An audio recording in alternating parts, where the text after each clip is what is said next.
È una sconfitta, è il segno dei tempi. Il governatore Zaia commenta così la decisione dell'ULSS 2 di assumere 10 medici romeni per far fronte alla carenza di camici bianchi negli ospedali. Ha fatto bene il dottor Benazzi a provvedere alle esigenze ovviamente di questo comparto sanitario. L'assunzione di 10 medici rientra nella convenzione tra l'ULSS 2 e l'Università di Timisoara, città gemellata da tempo con Treviso.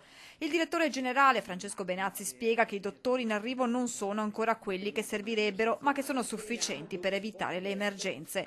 Quella di convenzioni con università straniere sembra essere al momento l'unica strada percorribile per arginare la carenza dei camici bianchi, 1300 quelli che mancano agli ospedali veneti in attesa di altre misure. Bisogna drasticamente, urgentemente cambiare la programmazione. A livello di formazione di università io sono per assolutamente eliminare il numero chiuso, se non altro perché non possiamo selezionare un bravo chirurgo a 19 anni con un test di ammissione, ma lo dobbiamo vedere in sala operatoria. E dall'altro a rivedere tutto il modello delle scuole di specialità.